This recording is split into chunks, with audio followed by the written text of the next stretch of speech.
morning, fam. I hope that your day is off to an amazing start. Yesterday I made this post about the book Atomic Habits, right? And so I went to start reading it. I remember that when I listened to that podcast, I remember that I downloaded it some time ago, but I hadn't read it. But when I listened, I was like, Charlie, this is worth it, right? And so I thought I'd come and share some few points with you that I got. I just did basically the introduction, maybe the first chapter last night or something, right? But I thought I'd come and share some points because it was really interesting, and he has some interesting thoughts in the book, right? The author, I think it's called James or so. So the book started when, just a minute, sorry. So the book started when this guy had an accident, right? Yeah, it's called James Clear. I wanted to go to Google and be sure.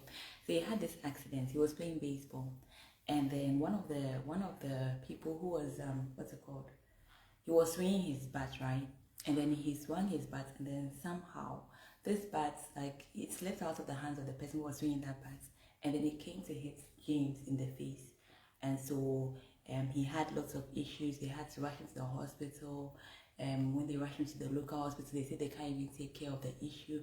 They need to like fly him somewhere else. So they flew him out. They called his parents and all that.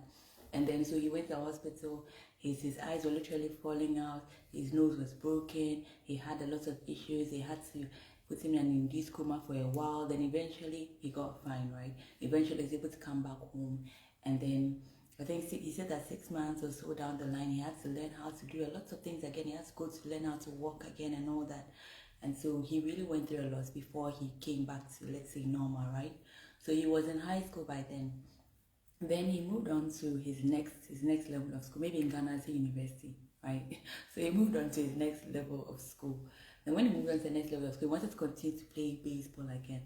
And he knew that because of the level of injury he'd gone through, he had to really, become conk again before he could play baseball. Otherwise, he wouldn't be picked. There was an instance in high school when he tried again, the second time after he recovered from the accident, but then he wasn't picked. So he knew that when he had gotten to uni or to college, if he didn't really put some efforts in, he wouldn't be allowed to play baseball again, right? So he started to develop strength, he started to exercise, started to develop muscle mass. So he went through, I think it's called muscle mass, right? He said something like that in the book, right? So he went through all of this, just to be able to rebuild himself back to the stage where he could play again. And eventually he did play again. Eventually he got awarded. He got like one of the really big awards in the US. He said in the book that only 33 people across the US are given that award. I don't know the frequency, but they are given the award. And so it means that he has totally recovered to the extent of getting an award, right? Which is pretty impressive. So he says that he wrote this book, Atomic Habits, out of a personal experience, right? He really had to build those habits. He really had to build them little by little, regain his strength little by little, right? To get to the point where he even got awards. So I think that basically the book is based on his life, and then based on the fact that we can be on a course that is not where we want to be, because of course he didn't want to have the accident. He didn't want to go through all that, but then we can also course correct, so he course corrected. He put in the efforts to get all those habits. He put in all those habits, and that eventually led him to winning the award at the end of the day, And so I noted some points, and I'm just gonna read them out and then share them with you. So basically, one of the key points that I noted down is that he said that with the same habits, we're going to end up with the same results. So basically, if you and I are doing the same things that we are doing today, it means that we're going to get the same results at the end of the day. So then if we need to start correcting the habits, it means that we need to start doing so now. Because I think that all of us are looking for different results, right? We are all looking for better results. We all want to move forward. So if we look at the habits that we have today, it's not taking us to where we want to go, then it means that there's something that we need to correct, right? And then move ahead. Then he mentioned again that he had to learn about the habits that he wrote about in this book, because he originally had to live them himself. He had to become stronger in the gym. He had to perform at a higher level on the field, right? And then to become a writer, to build a successful business, because he eventually even built a successful business out of this. And he said that was through Atomic Habits too, because he started to write little articles. He said 2 days in the week. Then he wrote them 2 days in a week, 2 days in a week, 2 days in a week. Then he started to build an email list of people who were listening, subscribers, right? Who were reading, subscribers. Then he continued to build on that. He got lots more subscribers. Then he got to a point where he had millions of subscribers. And then he said that it's an atomic habit because he started from somewhere. He started to do them little by little by little. And then eventually got to the point where he had a million, you know. And so he had that drive to continue to build a habit. He didn't say, no, this is not going to be worth it. I'm going to keep on doing the little things, writing every 2 weeks. No, writing twice every week, making sure I write twice every week. And eventually built him into the author that he is today. And another key thing that I noted from him, he says that the only way that we can make progress is to also choose to start small, you know. So he says that the 1% is the 1%.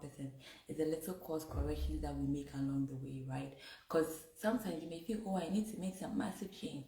And of course, we need to make that massive change if we're going to succeed at the end of the day, right? But he says that it begins with little changes, you know.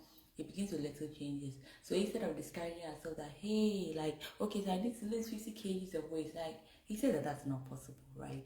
It's a little change. And of course, like, how would we just suddenly lose 50 kgs of weight, right? Or how would we just suddenly develop better, he said that cluttering around our house. How would we suddenly, like, develop better, like, cleanliness habits? How would we suddenly want exercise, like, develop ourselves to exercise? He said that it's little by little. So, like, if we feel that we clutter our homes, so we start every day, we start to clean up, and then we get to a point where we don't have any clutter. If it's exercise, every day we'll start. Maybe it's a 5 minute walk, the next time 7 minutes, the next time 10 minutes, you know. So it's like it's little by little. We shouldn't make up our minds that we can't do the big things, and so we're not going to start at all. We should start where we can. Then an interesting thing he says that, but when we repeat 1% errors day after day, by replicating poor decisions, duplicating tiny mistakes, and rationalizing little excuses, our small choices compound into toxic results.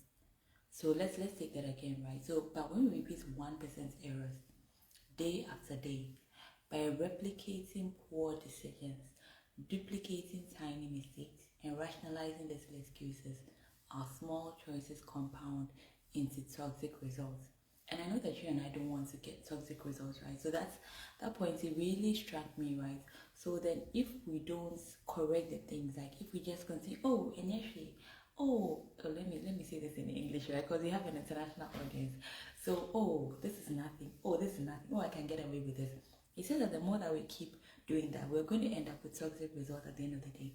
And in the life that we are living, in the course that we are on, I don't think any one of us wants toxic results, right? We all want positive results.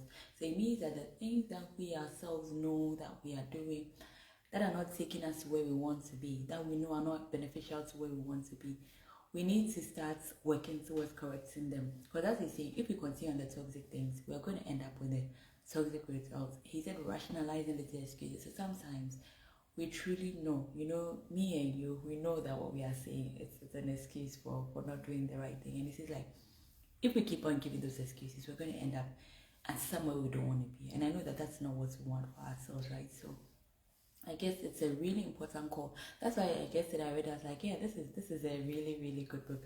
I'm definitely going to continue today, right? And then maybe let me share a few more points. Say that similarly, a slight change in our daily habits can guide our lives to a very different destination. So the same way that little things can lead to toxic results, also a slight change that we have in our daily lives can lead to a better destination. So if we do slight positive changes, we can actually get to a better destination, which is hope for us, right? Because as I was saying, at the end of the day, we may not be able to do all those habits together at once and then become perfect. It doesn't work like that way. But the good thing is that he says that if we do little by little, so let's analyze what kind of habits do we want to improve. What are the things that we do that we know ourselves that we want to change in order to get better results? Maybe we could just list down, okay, so these are the things I want to start doing better. So I want to start doing better. So maybe every day I can commit maybe like 5 minutes to doing this, or 5 minutes to doing this, or 5 minutes. Maybe if it's exercise, okay, so every day I'll just do jumping jacks, 5 minutes. So every day I'll do jumping jacks 5 minutes. Maybe if it's cluttering up our house, maybe cleaning up our house, we know that maybe some places in our house we haven't cleaned them up in a while. We can say, okay, so today I'm going to start 5 minutes. I'll tidy this one up 5 minutes. I'll tidy this one up 5 minutes. We could start from that, right? Maybe if it's weight loss, we could say, okay, so I'm going to start making sure that I'm eating right. So today, this thing that's not good in my diet, I'm going to start taking it out. I'm going to start working out maybe for 5 minutes, right? Maybe I'm going to spend 5 minutes to research how I can eat cleaner, I can eat better, I can eat more healthy. So little by little, every day, 5 minutes, 5 minutes, we'll get to a point where maybe we can make the time to do it for 20 minutes, for 15 minutes, for 30 minutes, right? However best works for us. But then I think that basically says that if we begin to have that daily change, it will actually lead us to a very different destination, of course, a better one, right? Then another point that he made, that making a choice that is 1% better or 1% worse, it seems insignificant in the moment, but over the span of moments that make up a lifetime, these choices determine the difference between who you are and who you could be. That really struck me. That really struck me. The things that we do on a daily basis, those 1% changes that we make, right? They make the difference between who we are and who we could be. So it means that if we're truly reaching out for the people that we could actually become, then we actually need to do those 1% choices, right? Otherwise, from what he's saying, we could end up staying the same.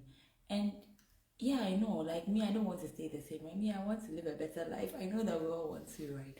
So then it means that yeah, we need to start making those 1% changes. We need to start making time for those 1% changes so that we could truly become the people that we actually want to be. Yesterday, I was saying something in the live I did about the fact that the greats say that it isn't really any like magic or anything. No, it's just that they committed to the actions and then they truly made a change. This guy who played basketball, the esteemed Kobe Bryant. Me, I didn't hear about him unfortunately until he passed away. I went to research some of his work and all that, and they speak about how he woke up hours ahead to go and practice.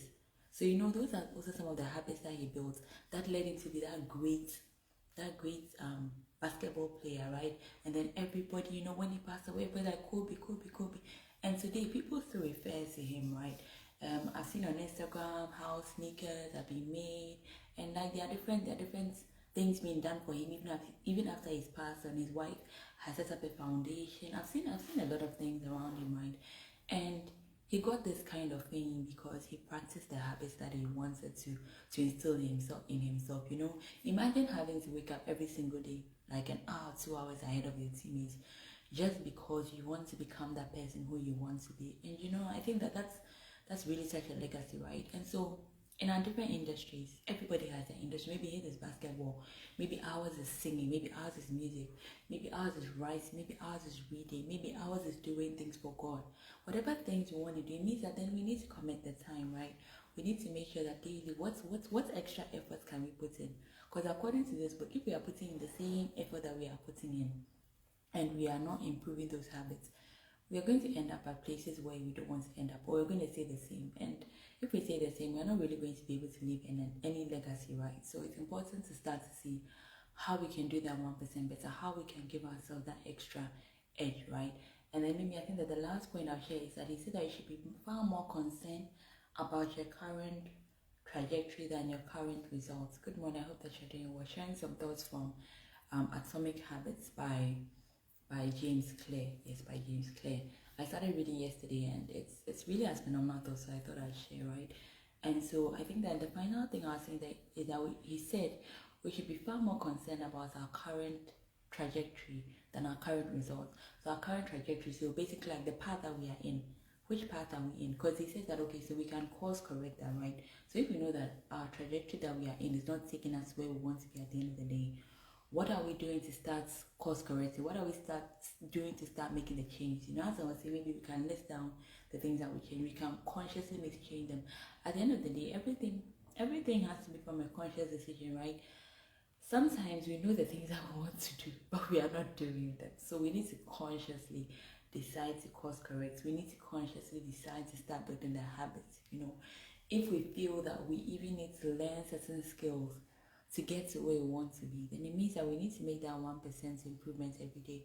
I was watching one of my virtual mentors on Instagram, and she made this reel about how if you don't feel like communication skills are an important thing, then maybe you shouldn't be in her circle, maybe you shouldn't be her friend, or you should be her something. And when I watched it, I was like, yeah, but it's true. Because we know that some skills are relevant to us. We know that maybe communication skills are relevant to us in every single industry we are in as we are growing up, right? So she's basically like, well, it's something that we can learn. So if we are not ready to make up our minds to learn, then for her, she doesn't think that here you have made up your mind to like improve, right? So that's why she's saying that basically you can't be in her circle, you can't be in her network of growth, right? And this is not to say that she doesn't accept you. I don't think that she means that she doesn't accept you if you don't know communication skills. I think that she basically means that we should be making that effort, right? We can't just sit and say, oh, I know that this thing is important for me, but I don't know how to do it, right? She's basically saying that if we know that it's important, then we need to start making steps to build it. So each and every one of us know some skills that are important for our industry, are important for us to succeed.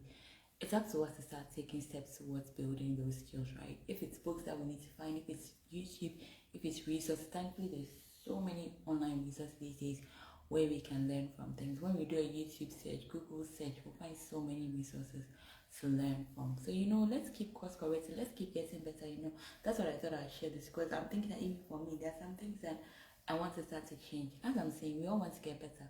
We all want to end up becoming the people who we should be, right? So let's keep on going. And the title is Atomic Habits. Atomic Habits. So little habits build up. I'll come and share more when I read more. Maybe hopefully tomorrow, God's willing. Now I'm going to work out, right? I'm going to work out. Probably go live. I've noticed that when I'm working out and I go live, like I actually do all the steps. But then when it's me alone, I'll be like, oh, let me cut off this one small. But when I go live, I don't have a choice, because basically I know that people are going to come back and watch this video, and so I really do all the steps, So maybe also going on live is another way of me also doing my atomic habits, right? Making sure that I'm doing the things that I need to do to get what I want, right? And there's another book. I've forgotten the title of the book. 5 a.m. Club also. Yeah, 5 a.m. Club. You were speaking about the benefits of exercise. It's really good for our mind. It's really good for releasing all that brain power. And the things I'm working on, I really need a lot of brain power, right? So that's why I was like, Charlie, I need to make sure I'm staying healthy and using my brain as much as I can utilize it. And so on that note, I'll catch you later. I wish you thank you so much for joining. I hope that you're having an amazing day. I was sharing some points from Atomic Habits, and it's a really good book so far. You can send me a DM if you'd like the soft copy to read as well. And unfortunately, I'm ending the live right now. I'm going to wake up. I wish you an amazing rest of the day. Unfortunately, these days I can't see all the names of everybody who joins. I really have loved to give you a shout out. I don't see all the names. I know what Facebook has done with the settings. But I wish you an amazing day. And you can DM me if you want to read the book. It's called Atomic Habits. Really, really good.